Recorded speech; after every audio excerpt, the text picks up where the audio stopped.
اللهم صل على سيدنا ومولانا محمد وعلى آل سيدنا ومولانا محمد وبارك وسلم وصل عليه۔ عزیز دوستو، اہل محلہ، بزرگان، طلباء، آج محرم الحرام کی 6 تاریخ ہے اور سن 61 ہجری 10 محرم الحرام کو کربلا کے میدان میں ایک عظیم سانحہ رونما ہوا تھا، جس میں رسول اللہ صلی اللہ علیہ وسلم کے نواسہ، جنتی نوجوانوں کے سردار امام حسین رضی اللہ تعالی عنہ کو یزید کی فوج اور گورنر نے بما ان کے اہل و عیال اور قریبی ساتھی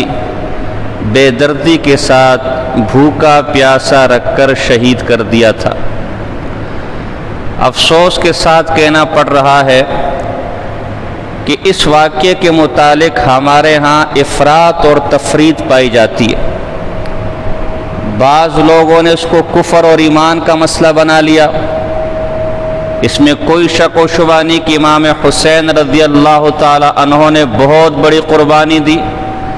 اس باب میں ہم امام حسین رضی اللہ تعالی عنہ کے ساتھ ہیں، ان کے ساتھ کھڑے ہیں۔ ہم حسینی ہیں، حسینی کہلائے جانے پر فخر کرتے ہیں، امام حسین کے عقیدے اور نظریے پر ہیں۔ لیکن یہ سمجھنا کہ اگر امام حسین رضی اللہ تعالی عنہ یہ قربانی نہ دیتے تو گویا اسلام ہی مٹ جاتا، یا امام حسین رضی اللہ تعالی عنہ سے پہلے کسی نے اسلام کے لیے کوئی قربانی ہی نہیں دی، کوئی شہید ہی نہیں ہوا، اور گویا دین سارا کا سارا کربلا کے میدان کے ارد گرد گھومتا ہے،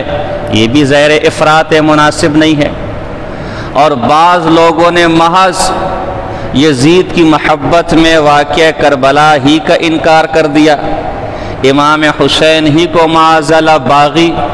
اور حد سے گزر جانے والا بتا دیا، یہ بھی تفرید بالکل مناسب نہیں۔ اہل سنت والجماعت افراط و تفرید سے پاک ہے، وہ درمیانی راستہ چلتے ہیں۔ لہذا میں کوشش کروں گا کہ اس جمعہ سمیت اگلے چند جمعہ کے اندر واقعہ کربلا کا صحیح پس منظر، جو صحیح روایات اور صحیح تاریخ کی روشنی میں میرے سامنے آیا ہے، وہ آپ کے سامنے بیان کروں۔ کسی کو کوئی اعتراض ہو، کوئی اشکال ہو بھی سکتا ہے، ہونا بھی چاہیے، ہم ادھر ہی ہیں۔ آپ بعد میں اپنا اعتراض، اپنا اشکال ہمارے سامنے رکھ سکتے ہیں۔ ممکن ہے ہم کسی غلطی پر ہوں، ہم تحقیق میں غلطی کر گئے ہوں اور ہماری اصلاح ہو جائے، تو میری پوری کوشش رہے گی کہ میں رافضی روایات، موضوعی روایات اس سے پہلو تہی کروں، اور جو صحیح روایات اور صحیح تاریخ اور جمہور امت مسلمہ کا نظریہ وہ آپ کے سامنے پیش کروں، کیونکہ میں نے کل قیامت کے دن اللہ کو منہ دکھانا ہے۔ میں اس منبر سے ایسی کوئی بات نہیں کروں گا کہ جو محض فرضی ہو یا محض کسی کی محبت میں ڈوب کر میں کوئی غلط عقیدہ، کوئی غلط نظریہ آپ کے سامنے پیش کروں۔ واقعہ کربلا کا پس منظر دراصل 56 ہجری سے شروع ہوتا ہے۔ حضرت امیر معاویہ رضی اللہ تعالی عنہ کے ہاتھ پر امام حسن رضی اللہ تعالی عنہ، جو امام حسین رضی اللہ تعالی عنہ کے بڑے بھائی تھے، انہوں نے صلح کی اور اتفاقی طور پر پورے امت مسلمہ کے لیے خلیفہ امیر معاویہ رضی اللہ تعالیٰ عنہ مقرر ہوئے۔ اور چونکہ امیر معاویہ رضی اللہ تعالیٰ عنہ کو امام حسن نے اپنا خلیفہ مانا ہے، تو ہم امام حسن اہل بیت سے محبت کا دعویٰ کرنے والے ان کی خلیفہ کا انکار کر سکتے؟ جس کو امام حسن نے اپنا خلیفہ مانا ہے وہ ہمارا خلیفہ ہے۔ نبی اکرم صلی اللہ علیہ وسلم کی بخاری کی حدیث ہے، بخاری میں حدیث ہے، ان ابنی ھذا سید، امام حسن کے بارے میں کہا یہ میرا بیٹا، یہ میرا نواسہ سردار ہے۔ وَلَعَلَّ اللَّهَ أَن يُصْلِحَ بَيْنَ فِئَتَيْنِ عَظِیمَتَيْنِ مِنَ الْمُسْلِمِينَ، امید ہے کہ اللہ میرے اس بیٹے کے ذریعے، اس امام حسن کے ذریعے مسلمانوں کے دو عظیم جماعتوں، مسلمانوں کے دو عظیم گروہوں کے درمیان صلح کروائے۔ تو امام حسن کی جماعت بھی مسلمانوں کی عظیم جماعت تھی، امیر معاویہ رضی اللہ تعالیٰ عنہ کی جماعت بھی مسلمانوں کی عظیم جماعت تھی۔ امام حسین نے مسلمانوں کے وسیع تر اتحاد و اتفاق کو مد نظر رکھتے ہوئے خود خلافت سے دستبردار ہوئے اور امیر معاویہ رضی اللہ تعالیٰ کو خلیفہ مقرر کر دیا، اور ان کی صلح کے بعد امیر معاویہ رضی اللہ تعالیٰ عنہ جو رسول اللہ صلی اللہ علیہ وسلم کے جلیل القدر صحابی ہیں، پچھلے سال 22 رجب میں ان کے فضائل و مناقب میں نے آپ کو سنائے تھے، انشاءاللہ زندگی تو اس سال بھی میں آپ کو سناؤں گا۔ میں ان پر مستقل کتاب لکھ چکا ہوں، 40 احادیث ان کے فضائل میں جمع کر کے میں نے لکھی ہے، الاربعین فی مناقب امیر المومنین۔ معمولی آدمی نہیں تھے، معمولی صحابی نہیں تھے۔ تو 56 ہجری کو یعنی وفات سے امیر معاویہ رضی اللہ عنہ کی وفات سے 4 سال پہلے امیر معاویہ رضی اللہ تعالی عنہ کو یہ خیال گزرا، ماضی میں حضرت علی رضی اللہ تعالیٰ سے جنگیں ہوئی، مسلمان آپس میں دست و گریبان رہے، یہ خیال گزرا کہ اہل شام جس پر بنو امیہ کا اور امیر معاویہ ان کے خاندان کا بہت مضبوط ہولڈ تھا، اور اہل شام اس وقت مسلمانوں کا پہلے مدینہ تھا، پھر عثمان غنی کی اشاعت کے بعد کوفہ مرکز بن گیا اسلام کا، اور امیر معاویہ کی خلافت کے بعد شام اور دمشق یہ مسلمانوں کا مرکز اور دارالحکومت بن گیا۔ تو اہل شام بنو امیہ یعنی ہمارے خاندان اور قبیلے کے علاوہ کسی اور کو خلیفہ تسلیم کرنے کو تیار نہ ہوں گے، اور مسلمان جو بڑی مشکل سے آپس میں جنگوں کے بعد اتحاد اور اتفاق ہوئے اور ایک خلیفہ پر جمع ہو گئے، یہ کہیں دوبارہ آپس میں دست و گریبان نہ ہو جائے۔ وہ تلواریں جو کافروں کے خلاف چلنی چاہیے تھی کہ مسلمان دوبارہ آپس میں نہ چلانے لگ جائے، اور مستقبل کے واقعات نے بھی اس کی گواہی دی۔ چنانچہ جب عبداللہ ابن زبیر رضی اللہ تعالیٰ میں آگے آؤں گا، آگے چل کر خلافت کا دعویٰ کیا تو اہل شام نے اس کو تسلیم نہیں کیا، سارے حجاز، سارے کوفہ اور مسلمانوں کی اکثریت نے تسلیم کر لیا، لیکن اہل شام نے ان کو اپنا خلیفہ تسلیم کرنے کو، حالانکہ اہل شام ایک بڑا علاقہ تھا، ایسے ہی جیسے سندھ میں حکومت قائم ہو جائے، پنجاب میں حکومت قائم ہو جائے، لیکن اسلام آباد تسلیم کرنے کو تیار نہ ہو تو معاملہ تو حل نہیں ہوگا۔ تو شامیوں نے ان کو قبول نہیں کیا، یہی دڑکا حضرت امیر معاویہ رضی اللہ تعالیٰ عنہ کے اندر تھا کہ اگر میں اپنے خاندان کے علاوہ یہ خلافت کا معاملہ کسی اور کے پاس گیا، کسی اور کو خلیفہ بنایا گیا، تو مسلمانوں میں جو اتحاد اور اتفاق ہو چکے دوبارہ پارا پارا ہو جائے گا، دوبارہ آپس میں یہ ٹوٹ جائیں گے، دوبارہ آپس میں دست و گریبان ہو جائیں گے۔ تو انہوں نے ایک تدبیر، ایک ان کی اجتہادی،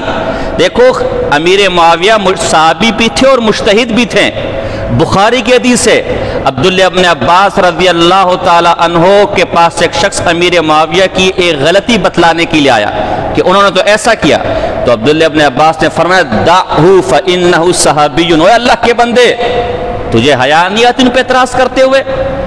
ان پر انگلی اٹھاتے ہوئے؟ وہ اللہ کے رسول کے صحابی ہیں، وہ جو کرے یقیناً رسول اللہ کو کرتے ہوئے دیکھا ہوگا۔ تو امیر معاویہ کے جلیل القدر صحابی بھی اور مجتہد بھی ہیں۔ مجتہد پر لازم ہے کہ اپنے اجتہاد کے مطابق فیصلہ کرے۔ اب اگر اجتہاد کے مطابق جو فیصلہ کیا وہ فیصلہ درست ہے، حدیث ہے یہ،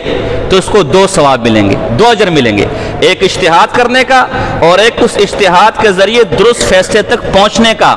بات سمجھ رہے ہو کہ نہیں سمجھ رہے؟ اور اگر مجتہد سے اس اجتہاد میں غلطی ہو جائے تب بھی اس کو گناہ نہیں ہے۔ ہم غلطی کریں گے، ہمیں گناہ ہے، ہم کوئی اپنی طرف سے تحقیق کریں گے اور تحقیق میں غلطی واقع ہو جائے تو ہم گنہگار ہیں، ہمیں کہا کس سے تحقیق کرنے کا، مجتہد نہیں ہے۔ لیکن مجتہد اگر غلطی بھی کر لے تب بھی اس کو گناہ نہیں ملتا بلکہ ایک ثواب ملتا ہے۔ تبھی کہتے ہیں اجتہادی خطا پر بھی ثواب ہے، گناہ۔ تو امیر معاویہ رضی اللہ تعالیٰ کا یہ اجتہاد تھا کہ میں اپنے بیٹے کو، ٹھیک ہے مجھ سے پہلے ابو بکر صدیق نے اپنے بیٹے کو خلیفہ نہیں بنایا، عمر فاروق نے اپنے بیٹے کو خلیفہ نہیں بنایا، عثمان غنی نے اپنے بیٹے کو خلیفہ نہیں بنایا، مسلمانوں کی شورا اور مجلس سے اور باہمی اتحاد اور اتفاق سے خلیفے بنتے تھے، لیکن اپنے بیٹے کو خلیفہ بنانے سے منع کرنے پر قرآن میں بھی کوئی دلیل موجود نہیں ہے، حدیث میں بھی کوئی دلیل موجود نہیں ہے۔ زیادہ سے زیادہ یہ ہے کہ رسول اللہ صلی اللہ علیہ وسلم سے عمل ثابت نہیں ہے، ابو بکر صدیق سے ثابت نہیں ہے، عمر فاروق سے ثابت نہیں ہے، لیکن منع بھی کہیں نہیں ہے۔ تو ان کے ذہن میں وسیع تر، علامہ ابن خلدون کہتے ہیں کہ یہ امیر معاویہ کے فیصلہ اس بنا پر تھا کہ امت کی مصلحت اسی میں تھی کہ کہیں دوبارہ انتشار اور یہ اس لیے میں ذرا تفصیل سے سمجھا رہا ہوں کہ بعض لوگ اس بنا پر امیر معاویہ پر تہمتیں لگاتے ہیں. تو امیر معاویہ صحابی رسول کے بارے میں ہم یہ سوچ لیں کہ اس نے جان بوجھ کر قرآن و سنت کی مخالفت کی ہوگی یا امت مسلمہ کے نقصان کی حمایت کی ہوگی, یہ کبھی سوچنا بھی کبھی یہ ان کی زیادہ سے زیادہ آپ کہہ سکتے اجتہادی خطا تھی, ایک اجتہادی غلطی ان سے ہو گئی. اس پر بھی ایک ثواب گناہ کوئی نہیں, اور اپنی نیت میں وہ درست ہے. انہوں نے ماضی دیکھا, آپس میں مسلمان دست و گریباں تھے. مستقبل میں ایسا ہی ہوا, عبداللہ ابن زبیر نے جب خلافت کا دعویٰ کیا یزید کے مقابلے میں مسلمان پھر دست و گریبان ہوئے. تو ان کی سوچ یہ تھی کہ ٹھیک ہے حضرت ٹھیک ہے یزید سے بڑے بڑے لوگ موجود ہیں, صحابہ کی اولادیں موجود ہیں, لیکن ہماری کتابوں میں لکھا ہوا ہے کہ خلافت افضل اور مفضول کا کام نہیں ہے. خلافت اس کا کام ہے جو حکومت کے امور کو سر انجام دے سکے. ایک طرف شیخ الاسلام حضرت مفتی محمد تقی عثمانی صاحب ہیں, تقوی کے اعلیٰ درجے پر ہے, علم کے اعلیٰ درجے پر ہے, لیکن دوسری طرف علم سے کم آدمی ہے, تقوی سے کم آدمی, لیکن حکومت چلانے کی صلاحیت اس کے اندر ہے تو اس کو حکومت دی جا سکتی ہے. یہ صلاحیت کے اوپر ہے, عاقل ہو, مسلمان ہو, بالغ ہو اور قریشی ہو اور حکومت چلانے کی سوجھ بوجھ ہو تو وہ خلیفہ بن سکتے. اور یزید میں ساری باتیں تھی, ٹھیک ہے عمل میں کمزور تھا اور بعد میں دیگر بھی اس کی گناہ اور کمی کوتاہیاں سامنے نہیں جو میں انشاءاللہ بیان کروں گا, عمل میں کمزور تھا. لیکن خلافت کے لیے جو بنیادی چیزیں چاہیے تھی, مسلمان ہونا, عاقل ہونا, بالغ ہونا, قریشی ہونا, وہ ان کر موجود تھا. چنانچہ امیر معاویہ رضی اللہ تعالی عنہ نے انہیں ولی عہد نامزد کیا. اور جو گورنر تھے مدینہ کے, ان کو یہ خط بھیجا کہ آپ جو مدینہ کے اندر صحابہ ہیں, ظاہر مدینہ ایک مرکز تھا اور بڑے بڑے صحابہ تھے, ان سے یزید کے بارے میں بیعت لیں. تو اس زمانے میں عبد الرحمن بن ابی بکر رضی اللہ تعالی عنہ حضرت ابو بکر صدیق کے بیٹے تھے.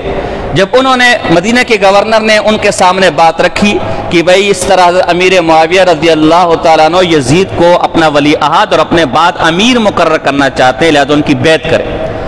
تو عبد الرحمن بن ابی بکر کھڑے ہو گئے کہ نہیں, یہ ہرقل, کیسر اور کسرا کی سنت تو ہے, رسول اللہ صلی اللہ علیہ وسلم کی سنت.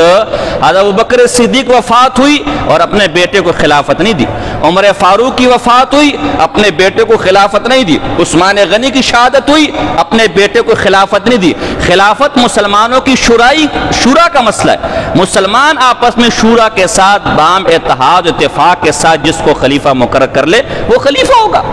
اس طرح عبداللہ بن زبیر رضی اللہ تعالیٰ عنہ کے پاس گئے, حضرت امام حسین رضی اللہ تعالیٰ عنہ کے پاس گئے. عشرہ مبشرہ میں سے دو صحابہ, حضرت سعید رضی اللہ تعالیٰ عنہ, حضرت سعد بن ابی وقاص رضی اللہ تعالیٰ عنہ تھے. ان سے بیعت کا کہا, ان سب نے انکار کیا.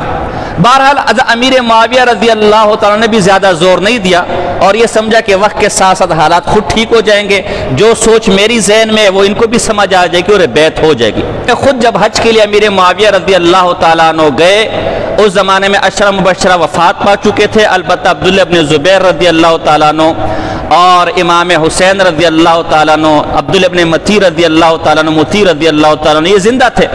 آپ نے دوبارہ ان کے سامنے اپنا مدعا پیش کیا کہ دیکھو مجھے اپنی قوم کا مزاج پتہ ہے, مجھے بنو امیہ کا مزاج پتہ ہے, میرے بعد وہ میرے قبیلے کے علاوہ کسی کو خلیفہ تسلیم کرنے کو تیار نہیں ہوگی. شام ایک بڑا علاقہ ہے, مضبوط علاقہ ہے, مسلمانوں کا مرکز ہے. اگر مرکز میں اتحاد و اتفاق نہیں ہوگا تو پورے اسلامی سلطنت میں اتحاد و اتفاق نہیں ہوگا. لہٰذا آپ میرے بیٹے کے حق میں بیعت قبول کر لیں. ٹھیک ہے کمی کوتاہیاں ہوں گی, لیکن قسطنطنیہ کے محاذ پر میں نے اس کو بھیجا, وہاں پر بھی اس نے اپنے جنگی جوہر دیکھا ہے. امیر حج بنا کر بھیجا, وہاں پر بھی اس نے انتظامی صلاحیتیں دکھائی. تو ٹھیک ہے میں مانتا ہوں آپ لوگوں سے کم درجے کا آدمی ہے, فضائل اور مناقب میں آپ کے برابر نہیں ہے, لیکن ہمارے سامنے اس سے بڑا ایک مسئلہ ہے کہ اگر ہم نے ان کو امیر نہ بنایا تو یہ اسلام کی مرکزیت, یہ اتحاد اتفاق دوبارہ ہمارے ہاتھ سے نکل جائے گا. ان کے اندر انتظامی صلاحیتیں موجود ہیں, ان کے ہاتھ پر بیعت کر لے. لیکن یہ صحابہ اس کے لیے تیار نہ ہوئے کہ یہ رسول اللہ صلی اللہ علیہ وسلم کا طریقہ نہیں ہے. جب آپ زندہ ہیں, آپ ہمارے خلیفہ, آپ ہمارے بڑے ہیں, اور جب آپ فوت ہو جائیں تو پھر ہم دیکھیں گے مسلمان آپس میں باہم مشورے سے جس کو خلیفہ مقرر کرے وہ ہمارا خلیفہ ہوگا. بہرحال 60 ہجری کو حضرت امیر معاویہ رضی اللہ تعالیٰ کا انتقال ہوا اور 56 ہجری کو آپ نے یزید کی ولی عہدی کا اعلان کر دیا۔ حضرت امیر معاویہ کے قریبی ساتھیوں نے بھی آپ کو اس سے منع کیا کہ فی الحال ایسا اقدام نہ کریں، لیکن امیر معاویہ رضی اللہ تعالیٰ نے اعلان کیا برسر منبر، لوگوں اللہ جانتے کہ میرا یہ فیصلہ صرف اور صرف تمہاری بھلائی کے لیے، اگر تمہاری بھلائی کے لیے فیصلہ میں نے نہ کیا ہو تو یزید کبھی بھی امیر نہ بنے، اور اگر تمہاری بھلائی کے لیے میں نے فیصلہ کیا ہے تو انشاءاللہ یزید امیر بن جائے گا۔ اللہ کی رضا کے علاوہ میرا کوئی مقصد اپنے بیٹے کو ولی عہد بنانے میں یا اپنے خاندان میں حکومت رکھنے کا میرا کوئی مقصد نہیں ہے۔ بہرحال جب ان کی وفات کا وقت قریب آیا، 22 رجب ایک قول کے مطابق اور ایک قول کے مطابق 4 رجب اور 60 ہجری، تو انہوں نے یزید کو بلایا وفات سے پہلے اور اس کو کچھ نصیحتیں کی، کچھ سمجھایا کہ دیکھو میرے بعد تم ولی عہد ہو، صحابہ بھی زندہ ہیں، صحابہ کی اولادیں بھی زندہ ہیں، تمہارے متعلق کوئی سخت بات اگر کوئی کرے تو اس سے نرمی کا خیال رکھنا، صحابہ کی اولادوں کے ساتھ نرمی رکھنا، اور دیکھو جو بزرگ اور مشران ہیں، جو قوم کے بڑے ہوتے ہیں، جو سمجھدار لوگ ہوتے ہیں، سمجھ بوجھ والے ہوتے ہیں، ان پر سختی مت کرنا، ان کی رائے کا ادب اور احترام کرنا۔ اور دیکھو مدینہ کے اندر عبداللہ ابن زبیر رضی اللہ تعالیٰ عنہ، امام حسین رضی اللہ تعالیٰ عنہ، عبداللہ ابن عمر رضی اللہ تعالیٰ عنہ، انہوں نے آپ کی بیعت کرنے سے انکار کیا۔ دیکھو زیادہ دباؤ مت ڈالنا ان کے اوپر، وہ بڑے لوگ ہیں، ان کے مقام و مرتبے کا خیال رکھنا،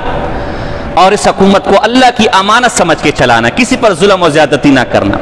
بہرحال 60 ہجری کو امیر معاویہ رضی اللہ تعالیٰ عنہ فوت ہوئے اور یزید ولی عہد بنا۔ یزید نے ولی عہد بنتے ہی سب سے پہلا جو کام کیا اور سب سے پہلے جو اپنے والد صاحب کی نصیحت کو فراموش کیا، وہ ولید بن عتبہ جو اس زمانے میں مدینہ کا گورنر تھا،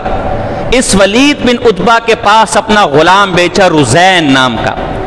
اور غلام کو کہا کہ ولید بن عتبہ کو کہے کہ فی الفور مدینے میں 3 آدمی ہیں، ایک عبداللہ ابن زبیر رضی اللہ تعالیٰ عنہ اور 2 آدمی، اور امام حسین رضی اللہ تعالیٰ عنہ، حسین بن علی رضی اللہ تعالیٰ عنہ، ان سے مجھے خطرہ ہے، یہ جب تک میری بیعت نہیں کریں گے امت مسلمہ میری بیعت نہیں کرے گی، لہذا فی الفور ان سے میری بیعت لو۔ جب قاصد یزید کا ولید بن عتبہ جو مدینہ کا گورنر تھا اس کے پاس آیا اور راتوں رات جو دربار اس کو کہا کہ بھئی میں امیر کا ایک اہم پیغام لے کر آیا ہوں، یزید کا اہم پیغام لے کر ہوں، گورنر سے میں ملنا چاہتا ہوں۔ بہرحال گورنر ملا کہ خدا جانے کیا ہوا ہے راتوں رات، تو اس نے پیغام دیا کہ امیر مومنین امیر معاویہ رضی اللہ تعالیٰ عنہ فوت ہو چکے ہیں۔ عربوں کا یہ دستور ہے کہ فوت شدہ امیر کا اعلان اس وقت تک نہیں کرتے جب تک نئے امیر کے ہاتھ پر بیعت نہ ہو جائے، تاکہ لوگ کہیں بغاوت نہ کر لیں، نئی امیر کے ہاتھ سے بیعت کرنے سے انکار نہ کر دیں۔ تو ولید بن عتبہ کو سمجھایا کہ دیکھو امیر مومنین امیر معاویہ رضی اللہ تعالیٰ کی وفات کی خبر کسی کو مت دینا، اور 2 بندے ہیں عبداللہ ابن زبیر رضی اللہ تعالیٰ عنہ اور امام حسین رضی اللہ تعالیٰ عنہ، انہیں فی الفور بلاؤ اور میرے نام پر ان سے بیعت لو کہ آپ ہمارے نئے خلیفہ ہیں، ہم آپ کے ہاتھ میں ہاتھ دیتے ہیں، آج سے آپ ہمارے بڑے ہیں، آج سے آپ ہمارے بزرگ ہیں، ہم جنگ و جدال امن ہر حال میں آپ کے ساتھ ہیں۔ ولید بن عتبہ نے راتوں رات پیغام بھیجا، عبداللہ ابن زبیر رضی اللہ تعالیٰ عنہ کو بھی بلایا اور امام حسین رضی اللہ تعالیٰ عنہ کو بھی بلایا، اور کہا بھائی مجھے یزید کا پیغام آیا ہے کہ آپ ان کے ہاتھ پہ ان کے حق میں میرے ہاتھ پر بیعت کر لیں ان کے نام پر۔ تو عبداللہ ابن زبیر رضی اللہ تعالیٰ عنہ نے فرمایا کہ بیعت راتوں کو چھپ چھپ کے نہیں ہوتی، آپ ایسا کرنا صبح ہمیں بلانا، صبح ہم دیکھیں کیا کرنا ہے۔ تو ولید بن عتبہ ذرا نرم دل آدمی تھا، اور یہاں عبداللہ ابن زبیر صحابی تھے، امام حسین نواسہ رسول تھے، انہوں نے بھی یہی جواب دیا کہ بھائی میں نواسہ رسول ہوں، میں رات کو چھپ کے لوگوں کی بیعتیں نہیں کرتا، ہمیں بیعت کے لیے بنانا ہو تو صبح بلانا، اور صبح پھر ہم دیکھیں گے ہم نے کیا کرنا ہے، ہم نے جو کرنا ہوگا لوگوں کے سامنے کریں گے۔ تو ولید بن عتبہ بھی نرم دل آدمی تھا، نرم مزاج آدمی تھا، اور یہاں سامنے جلیل القدر صحابی کھڑے تھے، رسول اللہ صلی اللہ علیہ وسلم کا نواسہ کھڑا تھا، جنتیوں کا سردار کھڑا تھا، جس کے بارے میں رسول اللہ نے فرمایا حسن اور حسین دنیا میں میرے 2 پھول ہیں، جن کو کندھے پر حضور علیہ السلام اٹھا کر چلتے تھے، اور جن کے لعاب دان کے اندر گھٹی حضور علیہ السلام نے اپنے منہ سے نکال کے ملائی، تو معمولی آدمی نہیں کھڑا تھا۔ لہذا ولید بن عتبہ نے انہیں جانے دیا کہ چلو ٹھیک ہے آپ ابھی جائیں، صبح دیکھیں گے انشاءاللہ، صبح کوئی فیصلہ کریں گے۔ یہ دونوں جب دربار سے نکلے تو ظاہر مدبر لوگ تھے، عقل مند لوگ تھے، سمجھ گئے اور کہا لگتا ہے ایسا ہے کہ امیر معاویہ رضی اللہ تعالیٰ فوت ہو گئے ہیں اور یہ تبھی راتوں رات ہم سے یزید کے ہاتھ پر بیعت کروا رہے ہیں۔ دیکھیں ایک بات سمجھے ذرا، حضرت امام حسین رضی اللہ تعالیٰ عنہ کا مقصد قطعاً حکومت لینا نہیں تھا۔ اگر ان کے خاندان کا مقصد حکومت کرنا ہوتا تو امام حسن کبھی بھی امیر معاویہ کے ہاتھ پر صلح نہ کرتے۔ اگر ان کا مقصد حکومت کرنا ہوتا، محض حکومت کی خواہش ہوتی، تو امیر معاویہ رضی اللہ تعالی عنہ کے دور میں بھی کئی خطوط امام حسین کو آئے کہ آپ کوفہ آئیں، ہم آپ کو خلیفہ مقرر کرتے ہیں، لیکن امام حسین نے ان خطوط کا قطعاً کوئی جواب نہیں دیا۔ مقصد کیا تھا؟ مقصد یہ تھا ملوکیت، بادشاہت کا خوف،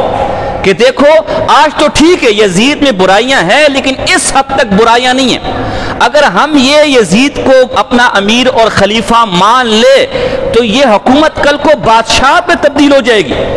کل کو ہر بعد میں آنے والا اپنے بیٹے کو خلیفہ بنا دے گا، وہ ظالم ہے، وہ اچھا ہے، وہ برا ہے، اس سے کوئی سروکار نہیں، ہر ناآل ہر کس و ناکس اس بادشاہت کے تخت پر بیٹھ جائے گا، اس حکومت کے تخت پر بیٹھ جائے گا، اس خلافت کے تخت پر بیٹھ جائے گا اور حکومت ایک بازیچے اطفال بن جائے گی۔ حکومت چلانا، ملک کے اندر امن، خوشحالی، اتحاد اور اتفاق لانا یہ کوئی معمولی کام تو نہیں ہے۔ اس کرسی پر، اس ممبر پر ابو بکر صدیق جیسا بندہ بیٹھ کے جا چکا ہے، عمر فاروق جیسا بندہ بیٹھ کے جا چکا ہے، عثمان غنی جیسا آدمی ہو چکا ہے، حضرت علی جیسا آدمی بیٹھ کر جا چکا ہے، امام حسن جیسا آدمی بیٹھ کر جا چکا ہے، جو اللہ کا خوف اپنے دل میں رکھتے تھے، جو اللہ کی انابت اپنے دل میں رکھتے تھے، ان کے حسن تدبیر کی وجہ سے آج اسلام آدھی دنیا پر پھیل گیا ہے۔ جو یہ ممبر پر کھڑے ہو کر اپنے سے باز پرس کرنے والوں کو جواب دہ سمجھتے تھے کہ ہم جواب دینے کو تیار ہیں،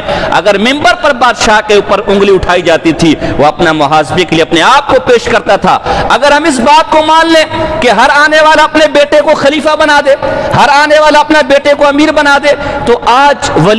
آج یزید میں کم کوتاہیاں، بعد والوں میں زیادہ، اس سے بعد والوں میں زیادہ، تو یہ ہر کس نہ کس بیٹھے گا اور ملک افتراق اور انتشار کی طرف جائے گا۔ اور وہی کچھ ہوا جو امام حسین کا خدشہ تھا۔ یزید نے اپنے بعد والوں کو مقرر کیا، انہوں نے اپنے بعد والوں کو مقرر کیا، اور وہ مسلمانوں کی تلواریں جو کافروں کے خلاف چلتی تھی، وہ خلافت کہ جس سے کافر ہامتے اور کامتے تھے، اب وہ تلواریں مسلمانوں میں آپس پہ چلنے لگی۔ اب مسلمان کافروں کے بارے میں سوچنے کے بجائے اپنی حکومت کو دوام دینے میں، اپنی محلاتی سازشوں میں، اپنے بھائیوں کو قتل کرنے میں کہ کہیں میرے بعد یہ خلیفہ نہ ہو جائے، کہیں میرے بعد اس کے پاس حکومت نہ چلے جائے، اپنے بھائیوں کو، اپنے رشتہ داروں کو صرف اس خوف میں کہ کہیں میرے بعد کرسی پر یہ نہ بیٹھ جائے، تلواریں چلانے لگے، گلے کاٹنے لگے۔ امام حسین کے سامنے یہ خدشہ تھا، امام حسین کے سامنے مستقبل تھا، انہیں حکومت سے کوئی لینا دینا نہیں تھا، انہیں حکومت سے کوئی سروکار نہیں تھا۔ اس کی مثال ایسی سمجھے جیسے کئی ڈیم ایک بڑا ڈیم ہو اور اس کے آگے بند لگاؤ، بند، تو بند میں سے ہلکا ہلکا پانی رسنا شروع ہو جائے، تو اب جو دور اندیش آدمی ہوگا وہ اس فکر میں ہوگا کہ اگر اس بند کو میں نے ابھی سے بند نہ کیا تو یہ بند کل کو ٹوٹ کے پورے شہر کو بہا لے جائے گا۔ اور کچھ لوگ ایسے بھی ہوں کہ یار ابھی تو تھوڑا بہت پانی بہ رہا ہے، آگے ابھی گزارا کرو، ابھی کوئی اتنا بڑا مسئلہ نہیں، آگے دیکھیں گے۔ امام حسین وہ مدبر تھا کہ ابھی تو یہ غلطی ہمیں معمولی نظر آ رہی ہے لیکن آگے جا کر یہ بڑا فتنہ بنے گا، آگے جا کر یہ بڑے مسئلے مسائل پیدا کرے گا، آگے جا کے خلافت ملوکیت اور بادشاہت میں بدل جائے گی، آگے جا کر اس حکومت کو رب کی امانت سمجھنے کے بجائے باپ کی جاگیر سمجھا جانے لگے گا، باپ کی پراپرٹی سمجھے جانے لگے گی، خاندانی مال و متاع سمجھا جانے لگے گا۔ اس لیے امام حسین رضی اللہ تعالیٰ عنہ نے اس طریقے انتخاب کو اور یزید کی اس قسم کی ولی عہدی کو قبول کرنے سے انکار کر دیا۔ انہوں نے کہا جیسے پہلے بنے، یزید لوگوں کے سامنے اپنے آپ کو پیش کرے، اگر لوگ ان کو قبول کر لیتے ہیں، مشورے سے ان کی خلافت طے ہو جاتی ہے، ہمیں کوئی مسئلہ نہیں ہے، لیکن اس طرح کہ باقاعدہ نامزد کر کے اور باقاعدہ ان کے ہاتھ کے لیے بیعت، اس پر راضی نہیں۔ چنانچہ فیصلہ یہ کیا عبداللہ ابن زبیر رضی اللہ تعالی عنہ اور امام حسین نے کہ ہم مدینے سے مکہ کی طرف چلے جائیں، اور مکہ میں بیٹھ کر ہم سوچتے ہیں کیونکہ مدینہ ذرا شام سے قریب ہے،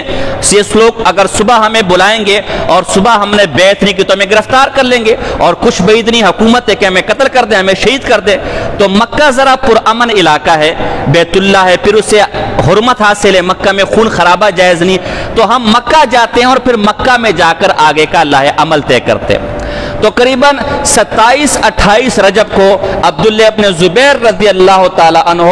اور امام حسین رضی اللہ تعالیٰ عنہ مکہ کی طرف نکلے، اور ماس 4-5 رجب اپنا 3 شعبان اور یا 4 شعبان جمعے کے دن آپ مکہ المکرمہ پہنچے، عبداللہ بن زبیر رضی اللہ تعالیٰ عنہ بھی اور امام حسین رضی اللہ تعالیٰ عنہ بھی، اور یہاں قریباً 6 ماہ 5 دن رکے رہے اور سوچ و بچار کرتے رہے، چونکہ حج کا موسم بھی شروع ہو چکا تھا تو ان سے بیعت لینے کا معاملہ ذرا ٹل گیا تھا، سوچ و بچار کرتے رہے کہ کیا کرے۔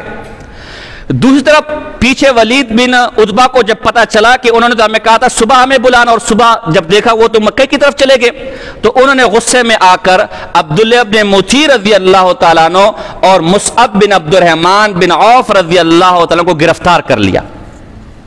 دو جلیل قدر ایک صحابی اور ایک تابعی ہیں۔ عبداللہ ابن عمر رضی اللہ تعالیٰ ولید بن عتبہ کے پاس گئے کہ بھئی ان کا کیا قصور ہے جو تم نے ان کو گرفتار کیا؟ کہ ان کو میں نے گرفتار اس لیے کیا کہ یہ امام حسین اور عبداللہ ابن زبیر کے ساتھی ہیں، تو جب ان کو میں گرفتار کروں گا تو وہ میرے ہاتھ میں اور قابو میں آئیں گے، اور مجھے یزید نے حکم دیا ہے کہ عبداللہ بن زبیر اور حسین کے تمام ساتھیوں کو فی الفور گرفتار کر۔ تو عبداللہ ابن عمر جو عمر فاروق کے صاحبزادے اور خود بھی صحابی جلیل قدر، انہوں نے سفارش کی کہ ان کو رہا کر دے، تو ولید بن عتبہ اس کے لیے راضی نہیں ہوا کہ بھائی مجھے یزید کا حکم ہے کہ اس کو چھوڑنا نہیں ہے۔ تو جب مدینہ کے لوگوں نے دیکھا کہ عبداللہ ابن عمر کی سفارش پر بھی ان کو رہا نہ کیا تو جیل خانے پر حملہ کر دیا اور زبردستی ان کو چھڑوا دیا۔ تو یزید کو جب اس کی اطلاع ملی تو یزید نے ولید بن عتبہ کو گورنر سے معزول کر کے عمر بن سعید کو گورنر بنا دیا کہ تو ذرا میرا حکم پوری طرح مان نہیں رہا، اور عمر بن سعید ذرا سخت دل تھا، سخت مزاج آدمی تھا، اس کو گورنر بنا لیا کہ یہ دونوں کو گرفتار کر کے فی الفور مکے سے عبداللہ بن زبیر رضی اللہ تعالی عنہ اور امام حسین رضی اللہ تعالیٰ کو فی الفور گرفتار کر کے میرے پاس بھیجو۔ لیکن چونکہ میں نے کہا کہ شعبان اور آگے کے شوال کے مہینے، حج کے مہینے شروع ہو چکے تھے، دنیا بھر سے مسلمانوں کے قافلے مکہ کی طرف آ رہے تھے، تو فی الفور مکہ پر چڑھائی کرنا یا مکہ میں اتنے بڑے لوگوں کو گرفتار کرنا کوئی معمولی کام نہیں تھا، تو انہوں نے ذرا اس معاملے کو پوسٹ پون کیا۔ دوسری طرف کوفہ سے مسلسل خطوط آ رہے تھے امام حسین رضی اللہ تعالیٰ عنہ کو کہ دیکھو ہم یزید کی بیعت کے لیے تیار نہیں ہیں، اور کوفہ میں جو یزید کا گورنر ہے نعمان بن بشیر جو امیر معاویہ کے زمانے میں گورنر تھے، صحابی ہیں، 114 احادیث ان سے مروی ہے رضی اللہ تعالی عنہ، اس کے پیچھے لوگوں نے نماز پڑھنا بھی چھوڑ دیا ہے، لہذا اے امام حسین آپ جلد سے جلد کوفہ کی طرف آئیں۔ کوفہ میں 1 لاکھ کا لشکر جرار آپ کے انتظار میں بیٹھا ہوا ہے، آپ جیسے کوفہ آئیں گے تو ہم آپ کے ہاتھ پر بیعت کر لیں گے۔ امام حسین رضی اللہ تعالیٰ عنہ نے سوچا کہ کوفہ میں جب 1 لاکھ لوگ میرے انتظار میں بیٹھے ہوئے اور مسلسل مجھے خطوط بھیج رہے، تو ظاہر ہے جب وہ میرے ہاتھ پر بیعت کریں گے، کوفہ ایک مرکزی شہر ہے اور یہاں مکے میں عبداللہ ابن زبیر رضی اللہ تعالیٰ عنہ ہے، جب یہ بھی تلوار اٹھا لیں گے اور یزید کی خلافت تسلیم کرنے کو تیار نہ ہوں گے تو یزید کے پاس سوائے خلافت چھوڑنے کا کوئی اور راستہ رہے گا نہیں، وہ 1 لاکھ مسلمانوں کا خون تو نہیں بہا سکتا، وہ مکہ پہ چڑھائی تو نہیں کر سکتا۔ امام حسین کے ذہن میں یہ تھا کہ بغیر کوئی خون خرابہ ہوئے اتنے لوگ جب کھڑے ہوں گے یزید کے خلاف تو یزید خود بخود تخت چھوڑ دے گا، اور اگر تخت نہیں بھی چھوڑے گا تو جب اتنے لوگ سامنے کھڑے ہوں گے ان سے وہ لڑ نہیں سکتا، لہذا مذاکرات کے ذریعے کوئی بیچ کا راستہ ہم نکالنے کے لیے تیار ہو جائیں گے۔ امام حسین نے حالات کا جائزہ لینے کے لیے اپنے چچا زاد بھائی مسلم بن عقیل کو کوفہ بھیجا۔ مسلم بن عقیل خفیہ طریقے سے کوفہ پہنچے اور کوفہ کے ایک مرکزی امیر حکومتی شخصیت امیر ہانی بن عروہ کے گھر میں مہمان ہوئے اور حالات کا جائزہ لیا اور حالات کو تسلی بخش پایا، اور امام حسین رضی اللہ تعالیٰ عنہ کو خط لکھا کہ بھائی جو خطوط لوگوں نے آپ کو بھیجے واقعتاً وہ خطوط سچے، اور قریباً 12,000 لوگ تو بیٹھے بیٹھے میرے ہاتھ پر بیعت کر چکے، لہذا آپ وہاں سے نکلیں، یہاں ماحول بن چکا ہے، صرف ان کو ایک قائد کی ضرورت ہے۔ آپ جب یہاں پر آئیں گے یہ پورا کوفہ آپ کے ہاتھ پر بیعت کر لے گا، پیچھے مکہ میں عبداللہ ابن زبیر ہے، پورا حجاز اس کے پاس ہے، وہ کھڑا ہو جائے گا تو یزید کچھ نہیں کر سکتا، شام کے اندر معصور ہو جائے گا، وہ خلافت دستبردار ہو جائے گا، اور پھر ہم آگے فیصلہ کر لیں گے کہ باہمی مشورے سے خلیفہ کس کو بنانا ہے۔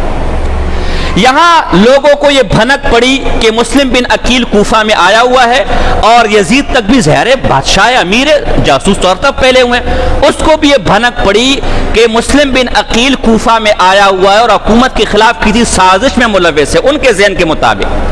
تو لوگ کوفہ کے گورنر نعمان بن بشیر رضی اللہ تعالیٰ عنہ جو صحابی ہیں، میں نے کہا 114 روایتیں ان سے رسول اللہ کی مروی ہے، ان کے پاس گئے، ہوتے نا حکومت کے خاص چمچے، خاص کارندے، آگ لگانے والے، نمبر بڑھانے والے، تو نمبر بڑھانے کا موقع مل گیا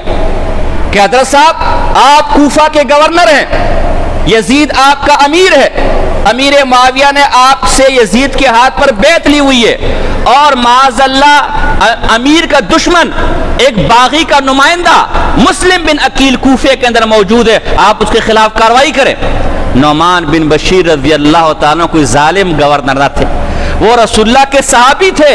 امام حسین کا مقام، خاندان نبوت کا مقام و مرتبہ ان کے سامنے تھا، انہوں نے کہا میں کسی کو الزام کی بنیاد پر گرفتار نہیں کر سکتا۔ مسلم بن عقیل آیا ہوا ہے، کوفہ اس کا شہر ہے، میرے سامنے چونکہ ان کی کوئی ایسی حرکت میرے سامنے نہیں ہے جو بغاوت کے زمرے میں آتی ہے یا حکومت کے خلاف شورش پیدا کرنے کے زمرے میں آتی ہے، لہذا میں ان کے خلاف کوئی کارروائی نہیں کر سکتا۔ اب جب لوگ یہاں سے مایوس ہوئے، سازشی طور جگہ موجود ہوتے، نمبر بڑھانے کے لیے وہ بھاگ بھاگ کر یزید کے پاس گئے کہ یزید صاحب، امیر المومنین صاحب، آپ کی حکومت آج گئی تو کل گئی،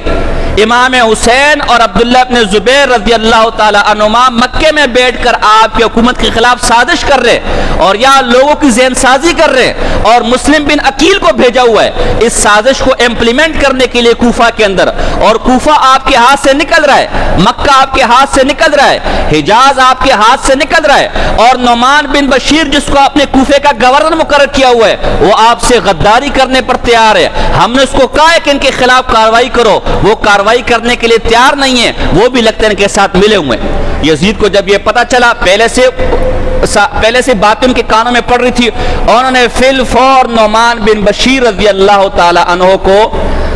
گورنر کے عہدے سے معزول کیا، اور عبید اللہ بن زیاد جو ایک سخت گیر فوجی، ایک سخت گیر جرنیل تھا، جس کی تربیت ہی ساری فوجی چھاونی کے اندر ہوئی تھی۔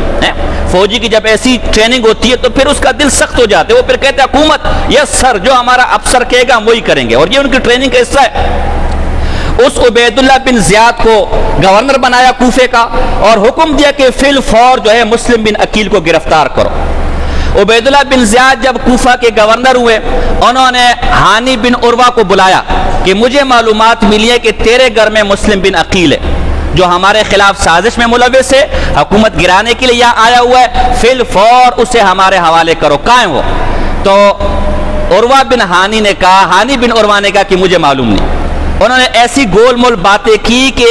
یہ تاثر دیا کہ مجھے کچھ پتہ نہیں ہے۔ عبید اللہ بن زیاد نے ان کو گرفتار کروا لیا کہ یہ جب تک بتائے گا نہیں میں تجھے چھوڑوں گا نہیں۔ یہاں مسلم بن عقیل سے یہ غلطی ہوئی کہ انہوں نے جب ان کو پتا چلا کہ جس نے آپ کو پناہ دی تھی حکومت اس کو گرفتار کر لیا،